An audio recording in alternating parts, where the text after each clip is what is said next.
Au programme aujourd'hui, guys, nous allons parler de Matthijs de Ligt, de Zubimendi, de Branthwaite et enfin des 50 millions investis dans Karim.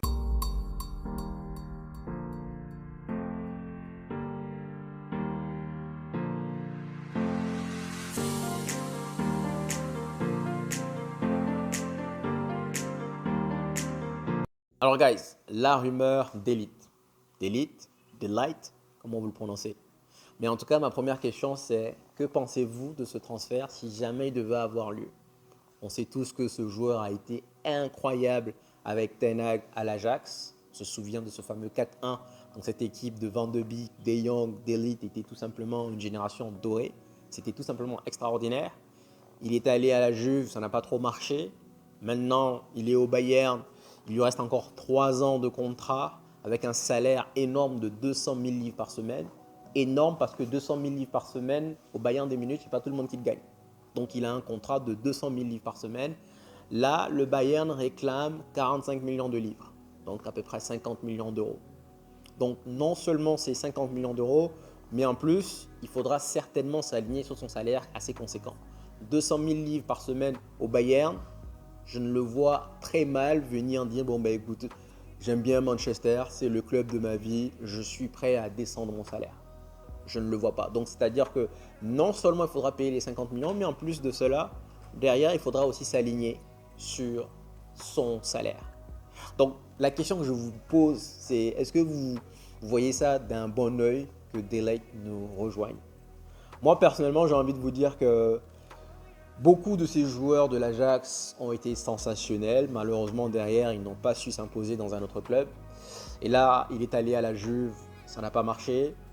Là, il est au Bayern. Le Bayern veut s'en débarrasser. C'est un peu comme nous avec Sancho. C'est-à-dire que là, on sait tous que c'est un salaire assez conséquent. Ils veulent un peu l'écarter, mais en plus de cela, ils demandent 50 millions. C'est la même chose pour nous avec Sancho. Nous savons que Sancho, aujourd'hui, il touche 350 000 livres par semaine, chose qui est énorme, vraiment colossale. Mais derrière, nous voulons également donc nous débarrasser à 40 millions. Est-ce qu'on va pouvoir le faire? J'en doute, sincèrement. On va voir. Mais là, 50 millions pour un joueur comme De Ligt, je le trouve plutôt lent. Et je me dis que s'il n'a pas réussi à s'imposer en Serie A avec un rythme beaucoup plus lent, je pense que ça va être un peu compliqué. Il faut aussi parler du fait que même au Bayern, si le Bayern veut vraiment s'en débarrasser, là le Bayern veut s'en débarrasser et derrière aller chercher un autre, clairement. Donc il y a le salaire, mais il y a aussi le fait que le joueur ne soit pas aussi imposant. Et il y a aussi l'aspect blessure. C'est un joueur qui se blesse énormément. Il se blesse énormément. Donc, conclusion, est-ce qu'on n'a pas retenu nos leçons?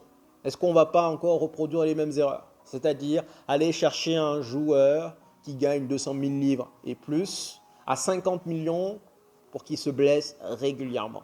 Est-ce que vraiment De Ligt pour moi serait la solution? Maintenant, vous allez me dire que c'est vrai qu'il a déjà travaillé avec Ten Hag et je suis d'accord avec vous. Ten Hag pourrait peut-être ressortir le meilleur de ce joueur, c'est vrai. Mais pour moi, c'est un risque. Si déjà il se blesse beaucoup, il a un énorme salaire, 50 millions, sincèrement. En fait, en réalité, je reste perplexe. Parce que pour moi, la solution évidente, c'est Todibo. Ce nier, il faut juste aller le prendre, c'est tout. Il faut dire, bah, écoute, Lille, c'est le même propriétaire. Écoute, bim, bim, bim, bim. Normalement, Todibo, ça devrait se faire en une seconde. Une seule seconde.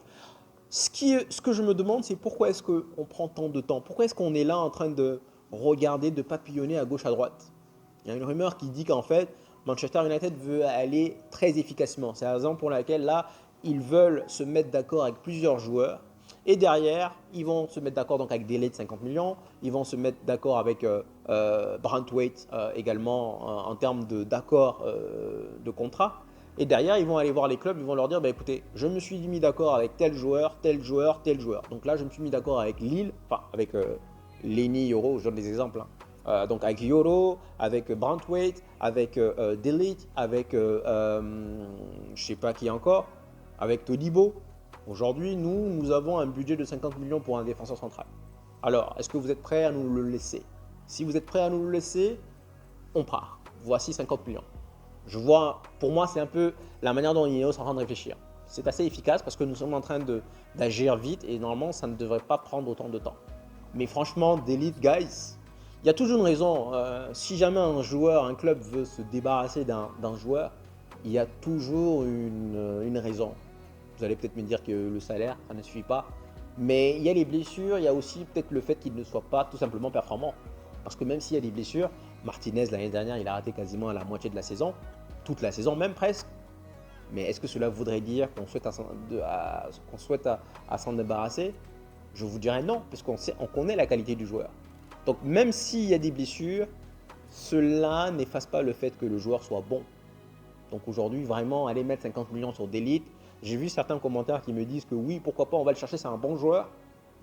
Mais encore une fois, quelqu'un qui n'arrive pas à s'imposer au Bayern et à la Juve, deux championnats qui sont très bien, mais qui sont beaucoup plus lents que la Première Ligue, pour moi, c'est problématique. Et en plus de cela, il se blesse beaucoup.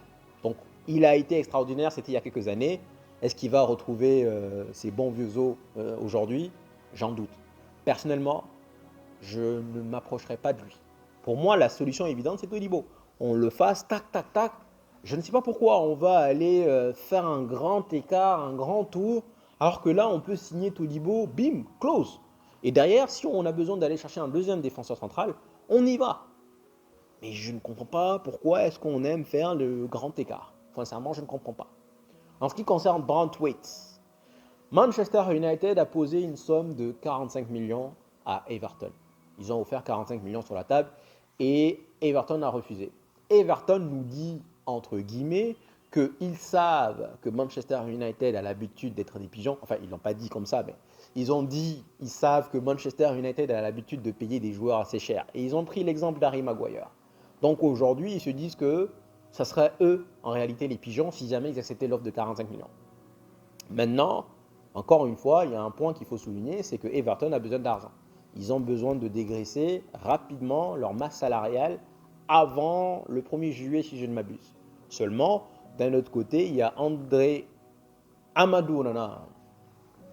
Excuse me.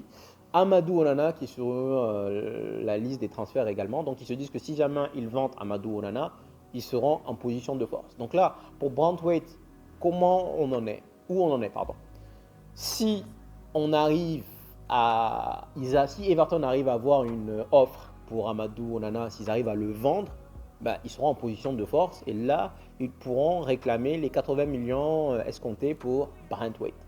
Dans le cas où ils n'arrivent pas à vendre Amadou Onana, ils seront obligés encore une fois de dégraisser, donc ce qui veut dire que les deux avenirs sont liés. Donc là, s'ils n'arrivent pas à vendre Amadou Onana, derrière, nous allons leur dire, écoutez, vous avez besoin de vendre, on vous propose 50 millions. Et là, ils seront contraints d'accepter la proposition. Donc, l'avenir d'Amadou Onana, est-ce qu'il va se faire vendre d'ici la fin du mois, est relié complètement à Branthwaite. Donc, guys, Branthwaite, encore une fois, il y a eu plusieurs positions, plusieurs superpositions. En tout cas, c'est le premier joueur sur lequel nous sommes allés mettre sur la table 45 millions. Est-ce que Everton va les accepter? Amadou Onana va être vendu? Tout ça sont des questions qui méritent d'être posées. Mais en tout cas, certains disent qu'il peut jouer donc, sur les deux postes. Et en effet, je suis allé vérifier. Quand il était au PSV, il a joué à droite. Alors aujourd'hui, est-ce que vous voyez une certaine complémentarité entre Branthwaite à droite et Martinez à gauche? Ou alors, c'est pour mettre Martinez devant? Enfin, bon, bref. Voilà. Mais encore une fois, pour moi, on va chercher Todibo et puis c'est quelque chose qui se règle aussi rapidement que possible. Donc, Manchester United est en train d'avancer vraiment proprement pour un défenseur central. Tant mieux parce que nous avons tous compris que l'année dernière, on a eu Casemiro à ce poste pendant au moins 6 ou 7 matchs. C'est quelque chose qu'on aimerait éviter à l'avenir. Donc oui, on est en train de se focaliser sur un défenseur central. On est en train de faire ce qu'on appelle en négociation, faire monter la concurrence. Je vais voir tel, je vais voir tel, je vais voir tel. Et une fois que je me suis mis d'accord, et là, je vais tout simplement leur dire, écoutez, moi j'ai 50 millions. Sachant que j'ai l'accord de tel club qui me dit, ok, donc maintenant c'est à toi de voir si c'est toi qui veux les 50 millions ou bien tu préfères que je les donne à l'autre. Je pense que c'est le jeu que Manchester United est en train de jouer. On verra où on va aller. Et puis franchement pour moi, d'élite guys, si bien sûr il signe à la fin à Manchester, bien entendu on va le backuper, mais au fond de nous, on saura que on n'a jamais vraiment apprécié ce transfert. On passe maintenant au cas Zubimendi. Alors, guys, c'est un joueur dont je qualifierais de... La vérité, sincèrement, je n'avais jamais entendu parler de lui. Sincèrement, non. Depuis hier, j'ai commencé à faire des recherches et visiblement, les gens disent que c'est le futur Martin Scorsese. C'est-à-dire que beaucoup voient en lui des qualités à la Rodri et à la Busquets. On le compare souvent à ces deux joueurs. Donc c'est quelqu'un apparemment de très technique, très habile balle au pied, capable de ressortir le ballon. Donc aujourd'hui, on commence à voir un peu la vision d'Ineos, le type de 6 qu'ils sont en train de rechercher.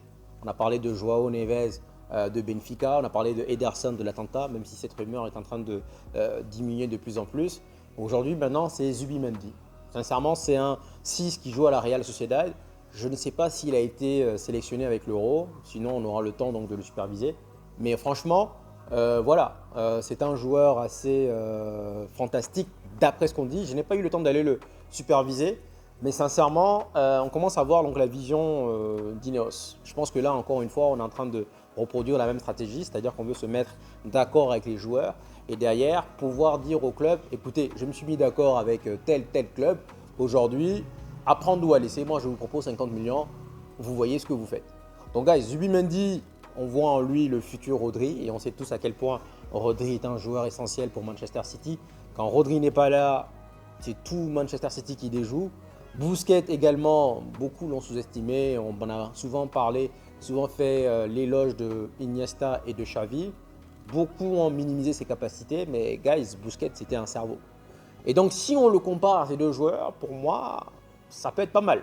Mais je vous avoue sincèrement que jusqu'à aujourd'hui, j'avais jamais entendu parler. Donc Zubimendi, on est en train d'avancer. Et puis bon, encore une fois, j'espère vraiment qu'on va avoir une idée le plus rapidement possible. C'est-à-dire que là, on est en train de toquer aux portes pour leur dire qu'écoute, on veut. Et derrière, on va analyser et prendre la meilleure option, pardon. Un peu comme ce qu'on avait fait avec Ten Hag. On a analysé, on a parlé avec Tourelle, on a parlé avec Pochettino et ainsi de suite. Et à la fin, ils se sont laissés prendre par Ten Hag. Donc, je pense que c'est la même chose au milieu de terrain, c'est la même chose en défense centrale. Et après, je pense que ça va être l'attaque. Donc, Zubimendi, guys, un joueur de la Real Sociedad qui est très bon, balle au pied. Est-ce qu'il est meilleur que Neves? Je ne sais pas parce que je ne l'ai pas encore observé. Mais je vais aller voir ce qu'il a dans le ventre. Et puis, bon, si jamais les rumeurs s'accentuent, je vous ferai un retour. Et enfin, guys, Ineos est en train d'investir 50 millions dans Carrington. Je répète, pour ceux qui n'ont pas entendu, Ineos est en train d'investir 50 millions dans Carrington. On peut applaudir, guys. Masterclass. Pourquoi? Parce que dans le sens où nous avions des propriétaires, notamment des Glazers, qui sont au club depuis 2005 et que jusque-là n'ont jamais mis un centime de leur poche dans quoi que ce soit, ni dans Old Trafford, ni dans Carrington, ni dans rien. Tout allait dans leur poche. Ineos arrive, sincèrement, guys, on peut applaudir. 50 millions dans Carrington. Les travaux vont commencer lundi. Et dites-vous bien, ce sont les architectes qui ont construit le stade de Tottenham. J'ai oublié le nom du stade de Tottenham. Mais en tout cas, qui ont construit le stade de Tottenham, qui vont faire les rénovations. Donc là, on parle de vraiment plein de choses. On parle d'un espace de bien-être. Vous savez, quand Ineos est arrivé, Bracefort a pris le temps d'avoir des discussions avec chacun des membres de l'équipe et chacun des membres du staff. Ils se sont rendus compte apparemment qu'il y avait un problème de bien-être. Ils veulent rendre un endroit assez agréable, un lieu de travail assez agréable où on souhaite vraiment venir travailler. Donc, c'était un point crucial. Les sources disent que là, actuellement, ça va être dans un premier temps 50 millions pour une rénovation et d'ici 3 ans, 4 ans, ils vont reconstruire un nouveau centre. Depuis qu'Ineos a acheté donc 25-27% de Manchester United, normalement, vous savez qu'il n'y a plus de dividendes pendant 3 ans. Normalement, chaque année, à cette période de l'année, les Glazers se précipitent, se ruent sur leurs dividendes. Chaque année, c'est la même chose. Ils ont pris des 70 millions, des 50 millions, des 100 millions. Je crois que c'était en quelle année? En 2013 ou 2014, ils avaient pris 100 millions de dividendes. Et donc, je pense que c'est une partie de ces dividendes-là, donc de cet argent-là, qui est réinvesti. Enfin. Donc, pour la rumeur Ronaldo qui disait que Manchester travaillait avec de vieux équipements, cela va changer. C'est-à-dire que là, non seulement on va créer un espace de bien-être relaxant, reposant, mais en plus, on va investir aussi dans des machines très performantes. Les joueurs pourront se reposer, se relaxer, vraiment détendre leurs muscles et voudront envie de venir. J'ai vu les photos, sincèrement, ça a l'air impeccable. De toute façon, quand on voit le travail final du stade de Tottenham, on se rend compte quand même que ces architectes ne sont pas mal. Donc, je suppose aussi que ce sera eux qui vont nous reconstruire Old Trafford parce qu'on parle de déménagement. Old Trafford est en train de tomber en ruine. Donc, forcément, je suppose que c'est encore les mêmes personnes qui vont reconstruire Old Trafford.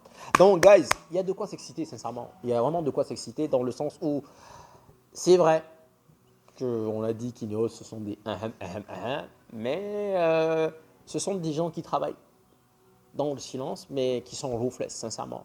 Et donc, j'aime bien cette idée de rénover Old Trafford, de rénover Carrington, de reconstruire un nouveau stade, de vraiment créer une atmosphère magique, symbiose pour les joueurs. J'ai lu un article de Athletic, quelqu'un me l'a envoyé. Je l'ai lu, il est très très long, mais je crois que j'ai pris je ne sais pas combien de temps pour le lire, mais je l'ai lu, de tous les problèmes en réalité que Ten Hag a pu avoir cette saison, ou même depuis qu'il est arrivé. Et donc oui, il y a pas mal de choses quand même, hein. Par exemple sur le fait que on disait à Ronaldo d'aller faire 2 pressings, parce que vu son âge, normalement il faut en faire 3. Il faut déjà courir sur le joueur, ensuite courir sur le gardien, et dans le cas où cela n'a pas été satisfaisant, cela n'a pas été un succès, de revenir. Ronaldo qui refuse, on pensait parce qu'il ne comprenait pas, non, en réalité c'est parce que c'est Cristiano Ronaldo, il dit que non, moi j'ai pas besoin de faire ça. Donc il l'a pas fait. Et donc du coup ça a créé pas mal de problèmes. Il y a d'autres joueurs qui ont commencé à prendre exemple sur Cristiano Ronaldo et qui ont commencé à entre guillemets manquer de respect, parce que c'est un manque de respect. C'est quand ton manager te dit de faire ça, peu importe ton titre, peu importe ton nom, tu le fais et c'est tout. Donc vraiment j'ai lu l'article, merci pour le partage sincèrement. J'ai lu l'article, ça a été très long, je verrai peut-être plus tard si je ne pourrais pas faire une autre vidéo dessus. Tous les problèmes qu'il a rencontrés, c'est vrai qu'il n'a pas travaillé dans une atmosphère assez agréable, assez paisible. Il faut quand même le mentionner.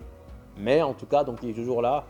Puis bon, on va voir ce qu'il a dans le ventre. On va voir quels sont les recrues qu'on va nous amener cette saison. Et puis sincèrement, guys, je dois vous avouer que oui, je commence à être assez surexcité. Je commence à me laisser envahir par les sentiments, par les sensations, par les émotions. Et la dernière fois, on discutait avec des pros Madrid, hein. Je leur expliquais qu'ils se foutaient de moi, mais je leur expliquais que bizarrement, je suis confiant dans le sens où je pense, en tout cas c'est le sentiment que j'ai là, que dans 5 ans, on gagne la première ligue. Je pense qu'on va revenir au devant de la scène très vite, très rapidement. Déjà, vu comment ils sont en train de travailler, Ineos, on parle de médecins, on parle de physio, de préparateurs physiques, on parle de bons joueurs, de bons comportements. On parle du fait que Braceford a eu un one-to-one pendant 90 minutes avec Rashford, histoire de le recadrer. Donc tout ça, ce sont des petits ingrédients qui font que derrière, je deviens optimiste. Donc guys, je pense qu'on a fait le tour. Dites-moi en commentaire si vous estimez encore une fois que j'ai oublié quelque chose. Mettez-le moi en commentaire. On verra si jamais on pourra revenir demain. Donc guys, merci d'être arrivé jusqu'ici. Comme d'habitude, un grand merci pour le soutien, pour les likes, pour les partages. Sincèrement, merci pour les partages, guys. Merci pour les soutiens. Merci pour ceux qui sont arrivés jusqu'ici. Demain, c'est la fête de la Tabaski. Donc, bonne fête en avance. Je vous souhaite le meilleur, guys. Prenez soin de vous et je vous dis à la prochaine. Ciao, ciao.